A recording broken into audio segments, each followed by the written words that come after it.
The House of Mystery presents Inside Writing, the radio show where authors discuss their writing process in all genres.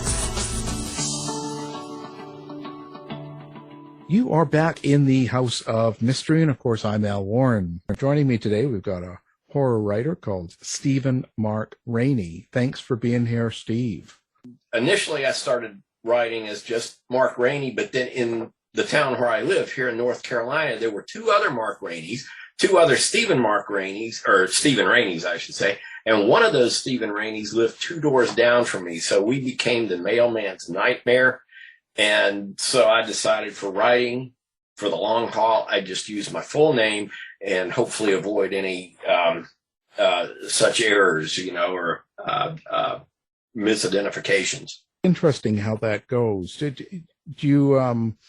Did you take the other Stephen Mark Raineys and kill them off in your books? I haven't yet, although I may have. I tell you, the one Stephen Rainey that literally lived 2 doors down in the same townhouse complex, and this goes back many years, but apparently he was way behind on his debts, and so I started getting all of the collection notices because he was at 3223D and I was at 3223F, so it got pretty weird there. Yeah, I bet. So yeah, I'd like to avoid cases of mistaken. I guess you never know what's going to come after you. So you primarily stick to horror, and it looks like ghost and sort of scary stuff. Is there a particular reason for that? Like, you compare that to kind of real life or day-to-day life? Is there something horrific? I have always loved scary stories, movies. When I was a kid, I grew up in an area, rural small town, with lots of woods around. And my earliest memory, the earliest emotions I remember are being afraid from the sounds that I would hear coming out of the darkness at night. We had whippoorwills that were, they have kind of a mournful, eerie call, and they were all around the house at night. And about that time, this was in the early 60s, and my dad always watched like The Outer Limits and The Twilight Zone. So I associated the sounds coming out of the woods with like alien creatures, monstrous things. You couldn't convince me the little bird made those eerie noises. So my earliest recollections were of being scared. And the only thing I discovered that I liked more exhilarating, I guess you'd say, than being scared was scaring other people. So I became, at a young age, I would come up with explanations and stories revolving, anything in life that I could make scary. I enjoyed doing, and I think that certainly carried over in my formative years as a kid, and then growing up, I drew scary monsters, started writing scary tales, and I still love it. I just love that mode, I noticed that you took on the Dark Shadows, and Dark Shadows was kind of a classic series. Like, I remember that. I'm probably not much younger than you, but I remember being in school and pretending to be sick so I could go home and watch the Dark Shadows, because it was on at 2 and school was in until 3. So it's such sad life, eh? But it was a huge influence and stuff, and I didn't think of it as horrific, but it was suspenseful. So is that kind of how you cater your own stories? In a lot of ways, yes. When I first started or became aware of Dark Shadows, it was because we visited my grandparents down in Georgia, and Dark Shadows aired in the afternoon there. But when my family brought us back to my home in Virginia, the local channel didn't run Dark Shadows. And so I could only, unless you had cable TV at that time, we did not have cable, but some friends of mine did. So I took every opportunity to invite myself over to their places so I could watch Dark Shadows, but I didn't, it was an ongoing series, a story that just kept going and going and going, but I only got to see little bits and pieces of it. So it became this sort of special, magical property. And so by the time, I think it was in 1969, my dad got cable TV for the house, so I got to watch Dark Shadows all the time, and that just cemented in my brain that this was a wonderful show. That it was kind of creepy, but it was engaging on a very mysterious level. And I've always looked at Dark Shadows as having a kind of special magic that very few other creative properties had. Well, it was pretty amazing when you think that though it was a soap in a sense, it really could keep your attention just with the writing, with the words. Some of the characters, it's not like they had a lot of effects. Right. The thing I can look at as an adult with Dark Shadows is when it was good, it was brilliant. I mean, the acting, the writing, the music, visuals, all these things came together to make just a wonderful experience. Now, everybody, people tend to remember Dark Shadows for the bloopers, the gaffes, the tombstones that fall over, Barnabas Collins, stumbling over words that it's like, what the heck, But those were inevitable, I guess, because this was essentially live TV. It just happened to be videotaped. So, but everything that happened on the set, it was just like a live production. They couldn't afford to do retakes and such in those days. So whatever happened. And so I think for a lot of people that made it all the more endearing. As a kid, it was easy to not see for those things to not register. It was all about the drama, all about that magic of the show. And to this day, it's that magic that carries over. Yeah, I think it was fine. Considering, families like yours or mine could hardly afford or get cable. The times were so different than. Right. I mean, I sort of love having those memories, but I don't look back at it badly. It makes them more special to me to think, nowadays we can find whatever you want to watch. You can probably find it. You might have to pay a little bit for it, but so much is free. Back in those days, you got what was broadcast, when it was broadcast, or if you wanted to see a horror movie or any movie, you had to wait for it to come to the theater or television. And I don't know if the younger generations quite know what that incredible anticipation was just for something like a movie. They were special. Yeah, because they no longer have that. You don't have to be home at Friday at 7 to watch this movie or show or whatever nowadays. Nowadays it's just, Right. Well, they're on that rare occasion that I can't find something in particular that I'm looking for, especially some older property. I'm like, what the heck? You can find anything. Yeah. And so I sometimes get a little bit irrationally put out. Yeah, it's kind of funny. It's sure changed. But how did you get involved in doing the audio production, like the scripts for them, for the Dark Shadows? Like what would?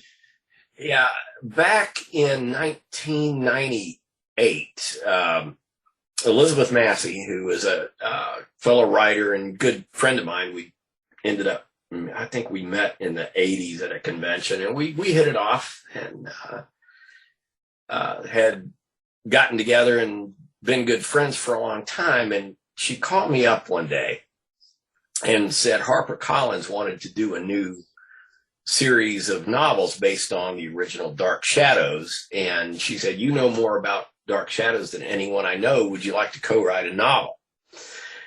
And so once she recovered from all the whooping and hollering on my end, we decided, this is a great idea. And HarperCollins accepted the novel. It was quite an adventure writing, co-writing a Dark Shadows novel. And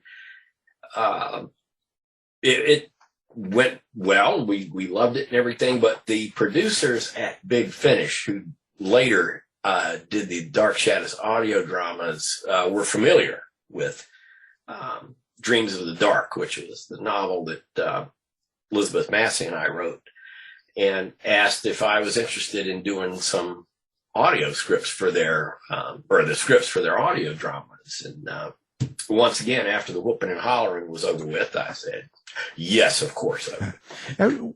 How do you like writing scripts? It's a different process. It very different from the fiction that I was accustomed to, but it wasn't that hard an adjustment. The first one I did, it was called Dark Shadows Path of Fate. I had a little more oversight. I guess you'd say I had to turn in outlines and sample passages, and they would say yay or nay. This is the way to do it. This is not the way to do it. But the creative process was, it was storytelling. So it was just a matter of getting used to the technicalities more than anything. And working within a specific word count, that would translate to the time frame of the audio drama. So the first one, Path of Fate, went out there, and it's actually it has gotten rave reviews. I'm just so gratified that within however many of these audio dramas are out there now, a couple of hundred or something like that, it's one of those that has continually gotten good notice. By the time I did the second one, which was called Curse of the Pharaoh, that dealt with a specific subplot from Dark Shadows, there was very little oversight at this point. They said, well, okay, he knows what he's doing, telling a good story. So that one went with, it was just me telling the story that I wanted to tell based on the Dark Shadows property. And by the third one, they just said, have at it. And so I had at it and really love doing these. Now, this goes back a few years, and the business end of it, things got a little tense trying to get the business matters of the thing settled. So I had a lot of other irons in the fire. So I did not, once I got past that third one, I moved on to other things. But I tell you, if I do get the opportunity to go back and write Dark Shadows, it would be high up on my list of things to do. Yeah, I think it's due. So I'll get the word out there. I'll get it going. Oh, how awesome! That would be great. I think so, but they don't always listen to me. So, and you moved on to America Scares with Elizabeth Massey as well. And now, do you have kind of a ghost and paranormal sort of side to you that you like to write about? That's an interesting thing to try to answer, because I am a diehard skeptic. I don't believe in necessarily paranormal phenomenon or anything. I believe, I think there might be preternatural things that are basically unexplained. They happen, but at the same time, from the standpoint of exploring those in fiction, those are the things that grip me, that the hypotheticals, the what if. And the Ameriscares series, of course, it's for younger readers, middle grade readers. And the allure of that, when Elizabeth Massey asked me if I were interested in contributing, was my first thought was talk about the perfect project to sort of get in touch with your inner child. And my inner child is one dominating son of a bitch, I can tell you. I mean, so let's see, what have I done? I've done 5, I think, so far, and we'll probably continue to do a few more. But for anyone who is not aware of the property, it's Ameriscares is a series of novels for young readers, say ages 8 to 14 or so. Each book is set in one of the 50 states, so that at the end of it all, there's going to be like 50 books, each one based in the folklore or myths or legends of each state. And the first one I did was called West Virginia, Lair of the Mothman. And it's about the Mothman from West Virginia. And then I've done several more. I just finished the Georgia book. It hasn't been published yet, but it's about Lake Lanier in Georgia, which is reputedly haunted, and my grandparents lived along Lake Lanier. So that was a special personal interest to me. So yeah, I've really enjoyed exploring supernatural, preternatural things on a level that I think will both hopefully sort of creep out kids, but also engage them, enthrall. You find it a challenge, but to write about something you don't necessarily believe in? Yes and no. On a practical level, it's writing. I have the technicalities of writing down pretty good. I'm comfortable with them. On the emotional or intuitive level, I have that backdrop of growing up with fear of the unknown, and it's so easy for me to still draw on those feelings. And I mean, I've read, Lord knows how many scary books I've read in my lifetime, probably way too many. I've got influences up to here, so it's so natural for me to do this. So I would say there's the only challenge of it is to keep coming up with something, if not new and fresh, something that is alluring, something that's going to grab readers that doesn't feel like it's been done over and over and over again. That's the challenge of it, is to make something novel in its approach. Yeah, it's an interesting idea to get into the paranormal, but I just wonder because if you were kind of doubting a lot of it, if it would be a challenge to you to write down, you kind of go more like after not so much doing it, but after you finished, you kind of go, Now there's a point, because one of the things I can't bring myself to do is read something I've already written. That not usually. I mean, a lot of times I have to go back in and edit. And if I'm collecting older stories, such as the book that's just come out, like this Fugue Devil, Resurgence is my latest book. So I had to revisit some of my older stories.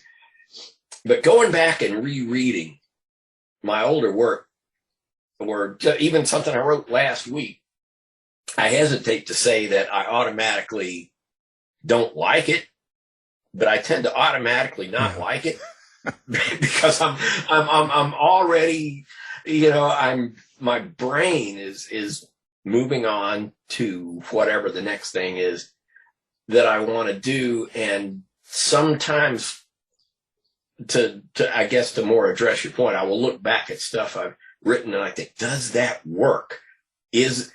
At the time I thought it worked, but I read it now and I think that I go far enough, that I go too far. I second guess myself on everything. So it's just hell of a lot better if I don't go back and revisit. I think that that's stuff. natural, because I do that with myself. And once it's published, I'm out the door. And when people start talking about it or they want to bring it back, I'm like, oh, I have the same urge not to go back and look at stuff. Yeah. Now this is no doubt a sidetrack, and I'm notorious for sidetracking. But when I listened to the Dark Shadows audio dramas that I had written, the actors, who came from Dark Shadows, the actors that I practically worshipped as a youngster, they're reading the lines that I wrote, and I am alternately thrilled and mortified, because everything they read just seemed to highlight what I thought at the time were the inadequacies of what I was doing. I thought, did I really write that? That's horrible. And it's being performed, but I will say, on the flip side of that, like at the end of Path of Fate, my first of the audio dramas, Laura Parker, who played Angelique, and who, when I was 10 years old, she was the first woman I ever fell in love with. And now she's performing a part or lines for this drama that I wrote. I literally forgot that I wrote it. I'm listening to it and I'm thinking, she's so good. She elevated what I did. I wish I had more experiences that I could say my work was elevated, because usually it's just me looking at it and going, oh my God, what have I done? But I think that's the whole thing. Isn't that something that most authors go through, like that syndrome there where we think it's kind of like it's fake, it's not real, I think that I hear that a lot, and I understand it, because I feel I relate to a lot of this, especially the going back and feeling, like that imposter syndrome, and and I said, so because other people like it, they take it somewhere and they enjoy it, and I think that's all that matters, I think you're quite right. Yeah. So now your new one, and I see this Fugue Devil. So you've taken some of the old short stories and you've also put new ones in there. Is there something about a short story you like better than, let's say, a full book? I've always appreciated short fiction from a reader's standpoint. So, amongst my favorite reading matter, coming up in horror as a reader, I think so much of what I read was short fiction, going back to when I was in probably as far back as elementary school. But I would read anthologies, I don't know if you'd remember them, but there were these Alfred Hitchcock I was just going to say that, like stories to read late at night, or Alfred Hitchcock's Monster Museum. So many of the most memorable monster stories, horror things that moved me, things that touched me, were short fiction.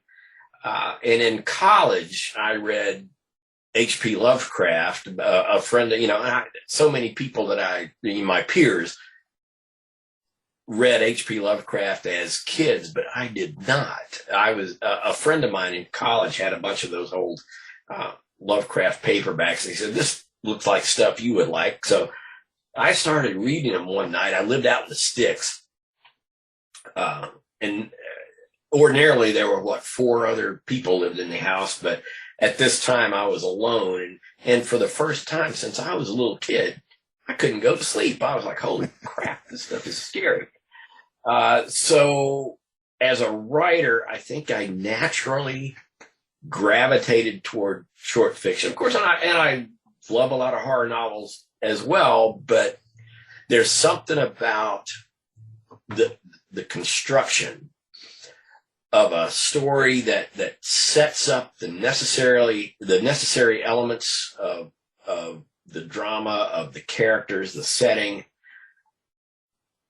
An awful lot of times it doesn't need to be carried out to full novel length. Yeah.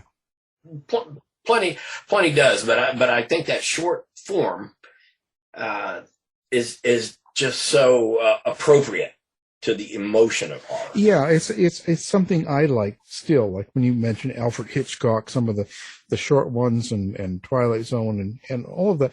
I think it gets to the point, and you don't have to get into a lot of the characters' drama. You know, you don't have to get too deep into them.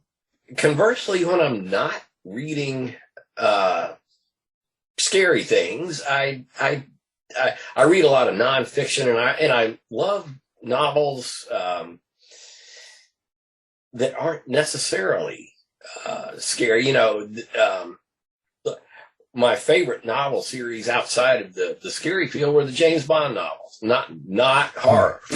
I still love that stuff. But yeah, the short form for horror it really does have an allure for me. So I've written several novels. I've enjoyed them, but I think for the impact, the sense of immediacy in a short story, to me really does. Do you like to create a story around? Is it like a question? Or is it around a character? Like, you know, so do you have like some sort of question, like, you know, if the world was this, or if, you know, where everyone looked a certain way and someone was different, or do you go to a character and base your story around a character? What's your favorite, or do you have one? All of the above, but you know, what really sets my mind in motion is setting, places that I've been or that I want to experience. For example, I'm at right up to the moment that we started this interview. I'm plotting a new novel that's set in Italy. Back in, let's say, after my wife and I have taken a couple of trips to Italy with friends, and we discovered so many incredible places, and it's the places that set my mind in motion to that makes me feel a connection, and really gets the creative energy going. And Another thing about setting is that one of my activities outside of writing is geocaching. I don't know if you even know what geocaching is. It's sort of a high-tech treasure hunt where people geocachers we're called, there are hidden containers out in the wild. They're everywhere. There are, I think, something to the effect of 3 million geocaches out in the world. A person hides something, a small container, something with swag in it, but they all have a log sheet in them so that when you find them, you sign it to show that you've been there. And when a person hides one, the coordinates, the GPS coordinates are published on the website, and finders go out there and try to find it.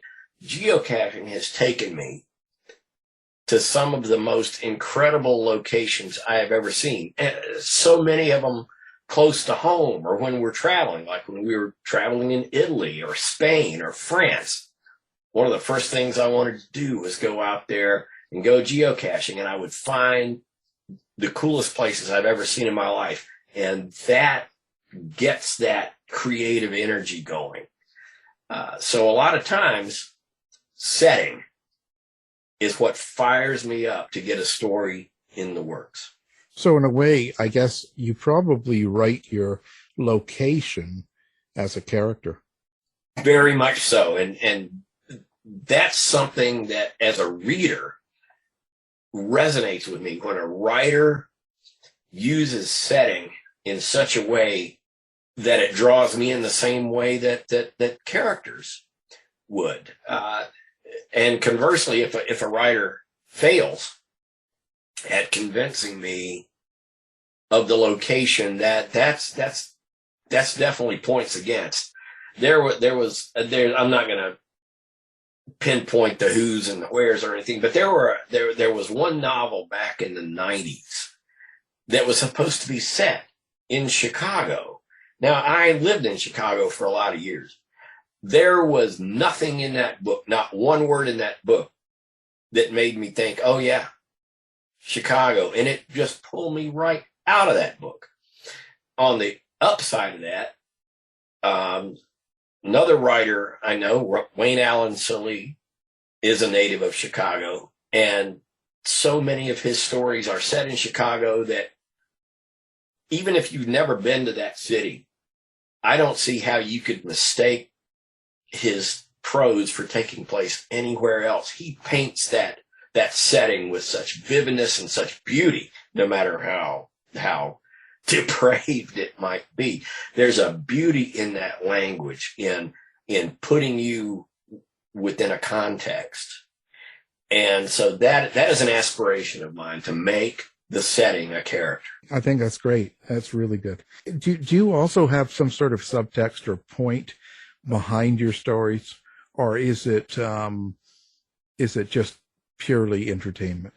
I'd like to think that some of the stuff I've written goes well beyond simple entertainment, and whether I succeed at that is not for me to say. There are a number of my stories that, in varying degrees of actual fact, tell of people and things, feelings and attitudes that I couch in the world of fiction. But yeah, they are saying things that I feel important. Sometimes I disguise those aspects to the point that I don't know if anyone beyond me as the writer, I don't know if anyone out there is going to get it. But if my feeling is, if they do, then we're on the same page, and I love that. The key is that they don't get that. They still need to be entertained. I don't want to lose anybody.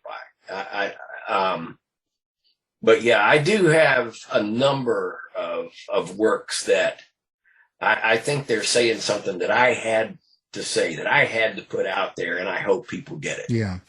Yeah. But if you don't get it, I hope it doesn't put you off. Well, I think, and I would imagine sometimes, it would happen organically. It would just happen without you pre-planning. Oh, yes. Yeah. It's rare that I go into something with, I guess what you'd say, an agenda or intention. Yeah. Or a deeper purpose. Yeah. I think they do. They just happen. And once I get going with it, I realize, yeah, I have to do this, whatever this is. Yeah, I have to do it. Yeah, it's an interesting concept. Well, I think one of the things I noticed was, Richard Chismar, who's been on the show, he's a nice guy. I like him. Mm-hmm. He gives you a good review of this book. How does that make you feel? Well, I love it. I mean, Rich and I go back to the earliest days of, I think, both of us as creators. He started a little magazine called Cemetery Dance that grew into this fairly massive property in the horror field. And I had a magazine called Death Room that we were contemporaries. He and I used to write letters back in the days before email or anything like that. We shot letters back and forth all the time. And much to my shame, there were times that I could be so freaking critical of stuff because I knew what I liked. and I liked what I knew. So, sometimes, Rich would publish something and I'd go, what the hell are you thinking, man? And he would do the same. And, but over the years, I think Rich took a path that I admire. I absolutely admire what he did. My circumstances were that, I would have loved to have gone that way, but it just couldn't happen. But the fact that over the years, I don't see him regularly, but when I do, it's kind of like a nice reunion, So when somebody of Rich's stature who knows something of me, where I came from and what I do, if he has good things to say, then that makes me stand up and go, thank you. That touches me. It means something to me, because I know he's not just spewing crap. He is a man of integrity, and that means a lot to me. Yeah, it's great. I mean, I think it's wonderful when someone comes out. Do you interact with a lot of people online and readers, and are you into all the social media thing in the current world? I keep I as far as social media goes, I mostly deal with Facebook. I've never found any allure to Twitter. So once in a while I've got a Twitter account and I'll post something up there. I interact with a good many people on Facebook. Once in a while, if I've got a new book or product or something, I'll go to town and, do some promotion and stuff. But I try to, as far as social media goes, I try to keep it more informal. Just, it's more me and friends and people interacting. There's a lot of geocaching stuff out there. If one wanted to know how to market on social media, don't look at me. Don't. I do not feel like I do marketing well. That of all the things I do as a writer, marketing and selling myself is probably the least of them. I freaking hate it. I don't do it well. I don't know how to do it. So I just try to interact with people in the way I do it, and hopefully that as a person, you're not going to say, well, you're awful, I'm not going to buy your stuff. You're awful, I'm not going to interact with you, whatever. I try not to go that way. Well, I think it's not necessarily a natural thing, especially for a writer. No, to me it is not. I mean, and you're writing. It's like me and math. Math and I are not good friends, and I would say that it's that marketing and I are not good friends. We suck. Well, like I said, it's not a natural thing. You're focusing on writing and doing stories and things like that. So it's not, exactly. That's not. Now, characters. How do you create your characters or get your characters? Is this total imagination, or is it something you pick up by you're out at a coffee shop, or you're out in the mall looking at people, or Yeah. Both my wife and I have always been, she's not a writer or anything. She's more of an artist, but we like people watching. Wherever we are, we like to sit at wine bars and drink wine and look around, and without necessarily eavesdropping, if we can pick up on mannerisms, on the way people comport themselves with other people, everything goes into this catalog, this little file cabinet that I have inside. I'm like, I can use that. Yes, I can use that. And then there are, friends, people of my acquaintance that stand out traits I tend to store in my memory banks. And a lot of times I will weave a character that I can go back to those files and go, okay, these traits work. These traits over here work. That dialogue works over here. And then try to compose people that are both believable and in some fashion, relatable. I was about to say a lot of antagonists. I don't like to paint antagonists as just bad people, bad forces, whatever. The key, I think, to antagonists is or even anti-heroes, whatever, is to make people that they don't necessarily have to be likable, but in some fashion you want to relate. You don't want them to just, well, with certain dramatic exceptions, you don't want them to be ciphers. You don't want them to have no depth. And so, yes, whether it be protagonists, antagonists, whoever, I try to draw characters both from experience and from projection, to take the characteristics that I have recorded and to weave them into someone that you're actually going to care about, whether positively or negatively.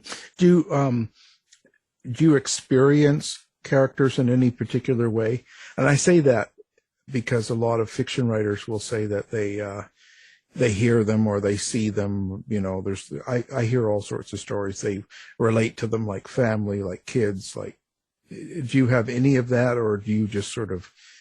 Sometimes, yeah, and you've probably heard this before. Characters in roles. You know, I can look at, say, the main character of my novel, Blue Devil Island, who is a pilot. I can think, that's a young William Holden. Or I can think of a guy in one of my others and go, oh, that's Roy Scheider. You know, and I will see actors playing roles, and it's very easy to plug them into the character that I'm painting. That's not ubiquitous. That doesn't happen all the time, but sometimes. But that's one way that they resonate. Interesting. So now this Fugue Devil, 30th anniversary. Was there a particular reason you resurfaced, like resurged this? That was actually not my idea, but I liked the idea. There's a little backstory here that a few years back, now I mentioned before growing up in a little town in Virginia, Martinsville, Virginia. I still own my childhood home. It was, after my mom died, it was willed to me. So I still spend it's about an hour from here. I spend a lot of time there. I love going there. A few years back, Samara Wynn, who was a Facebook friend, and the last I knew, she lived in California. And suddenly I saw she was posting from Martinsville, Virginia. And I'm like, what? That's too weird. So as it turns out, she had moved to Martinsville almost by chance with her ex-husband. They moved literally, as the crow flies, a stone's throw from my old childhood home. And we started getting together, my wife, and we'd sit out and drink wine and talk writing and fiction and everything about the business. And she has been publishing her own fiction under her own label for several years and doing extremely well with it. And she wanted to branch out into publishing other writers, and she had gotten to the point where she felt like I've got some work that would be viable, commercially viable, that she particularly liked. And she said, how would you like to do a collection of your fiction? And here it is. It's going on 30 years since this story, Fugue Devil, which I feel like is one of the most pivotal works, most perfectly, personally meaningful works that I did. She goes, 30-year anniversary. How would you like to have a fiction collection with that story and whatever you want to put around it? And I thought, how could I say no to that? So we started brainstorming, and I started looking at my body of work and thought, what would be appropriate to surround that story as a centerpiece? Here it is, exactly 30 years after it first came out. And so it just sort of was an organic thing. It started growing, and collaboratively we put together this collection, and now it exists. And I really do feel like it's probably the single most representative work of or a collection of my fiction, my short fiction. The paperback and ebook versions are available right now. The hardback version has had a slight delay, but should be out very, very shortly. But that's kind of how that came about. It was, from my perspective, unexpected and very serendipitous, I suppose. It's like the greatest hits collection. You could say that. I guess you could say that, because I don't know if I'm the world's best person to choose greatest hits or anything like that. But I feel like I'm very pleased with the selection of stories in there. And you had asked earlier about, the themes, the underlying motivation for certain stories. And I feel like the ones that have what I felt I needed to say, I think I managed to get them in there. It's probably this is my 6th collection of short fiction, and I feel like, for me personally, it's the most important. Well, and I think it's great. Did you have a favorite story in there? I know if it's kind of like your best of, in a sense, or it's kind of the ones you appreciate most as well as new ones. Is there a favorite one of all of these? I don't know if I can narrow it down to one. There are three stories that are what I would call, as a writer, pivotal. Fugue Devil, the title story, is number one in that it was the hardest story for me to come up with a vehicle for. It was based on a true night horror, a night terror that I had as a teenager that truly traumatized me. I think I was probably somewhere between 12 and 14 when it happened. It featured this entity, this horrific creature that I think in my brain was a combination of some of the scariest images that ever came to me from, like, the old horror movies and such. But the dream itself woke me on 3 occasions. I would have this appearance of this thing, this creature, and I'd wake up in a cold sweat. It was an experience like nothing I'd ever had. I mean, truly woke up sweating and freezing. I'd go back to sleep, and the dream would take up exactly where it left off. The creature would appear again, and the same thing would happen. This happened 3 times. And I remember every image from that dream this minute. That would have been in 50 plus years ago, but I remember it more clearly than any waking memory, or most waking memories from those days. And it took me years and years and years to come up with a story, something that I could wrap around those moments of trauma. But I was determined that I have to present this story, because it was so pivotal in my development.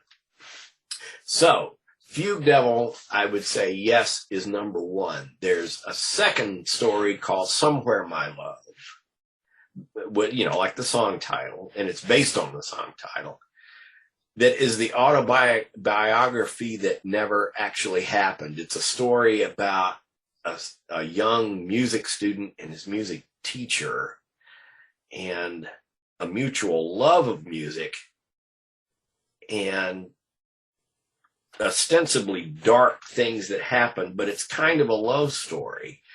None of the events in that story actually happened to me as a kid, but I wrote them with the emotions that I felt as a kid, and I just sort of twisted them. I distorted them a little bit. And I've read that story aloud on a number of occasions, one of them being at work where I used to work, which was all former teachers. And at the end of reading this aloud, there was not a dry eye in the audience. And I thought, okay, this is the story, that this did it. And also, as an aside, that story was originally published in Orson Scott Card's Intergalactic Medicine Show. And Scott Card read that and posted it on his on that magazine website, on the Intergalactic Show website. And it was the most wonderful reading ever. I listened to it again, as I had mentioned with the Dark Shadows thing. It was like, I didn't even know I wrote this. It was mesmerizing to hear someone else tell this story. And thirdly and finally, there's a story called Night Crier. My mom suffered from dementia, and I was her caretaker for several years, and it was the hardest experience I've ever lived through. And she died in 2020. But before she died, I wrote this story that was inspired entirely by my experience with her dementia. And it's the dark flip side to Somewhere, My Love. It's the autobiography that never happened, but instead of being heartwarming, it's the exact opposite, inspired by that experience with my mom. So those, to answer your question, there's three stories. I couldn't pinpoint it to one, but those three are the ones that had to be there. They're the ones those are the stories I had to tell. Yeah, no, that's great. It's always good to hear. Wow. Now, do you have a website and something like that where people can find you? Or I do. My website, which is older than the hills, I marginally updated. It's just my full name, StephenMarkRainey.com, StephenMarkRainey. And that does have links to my Facebook, where I'm pretty active. I've got a blog where I do any and everything related to writing I put on the blog. I put a lot of geocaching stuff in there. There's a lot of stuff that's basically just for me, but I try to make it entertaining. If you happen to stumble upon this thing, you poor sod. But yeah, there's links to all of those on my site. Of course, we'll have that up so people can find you easy with one click. Anybody listening, how was the COVID for you in your writing? Like, did it kind of get in the way for you? It's a lot of writers that, I had two kind of response. I had writers, some that would say that it shut them down, and other writers that would say it kind of enhanced them. It did shut me down to some extent. I was hoping for the exact opposite effect, but it really didn't. Real life issues truly crowded out not just the time and energy available, but the spark that moves me to write was crowded out by real life concerns, things that had to be done. But afterward, after the worst of it, and like I said, I've just been suffering with a bout of COVID myself, which fortunately was virtually negligible. But there was an anthology that has been put together. It hasn't been released yet, based entirely on COVID experiences put into the realm of okay, I'll tell you what. Let me not go into that background because that might be a spoiler. The editor doesn't want me to spoil. So let's just say yes. There is a new anthology coming out that is stories inspired by COVID experiences, and so I did contribute to that. That's fairly recent, and like I said, I'm not sure I'm supposed to be talking about it in public, so I won't give it more than that. Well, it's all good. It's all good. People will love it, no matter what. So now the book, of course, we're talking about is Fugue Devil, Resurgence. Yes. Our guest is the author, and we appreciate you being here. So that's Stephen Mark Rainey. Thank you. Thank you. This has been a real pleasure. Tired of wasting time trying to decide what to watch on your streaming service? Go to our website and look for the Martino movie reviews. You've been listening to the House of Mystery radio show. To find out more about our guests, hosts, or show, go to www.houseofmystery.com. Show's over for now. Was it as good for you as it was for me? Well, good night. This has been a production of Something Weird Media. I'll be back.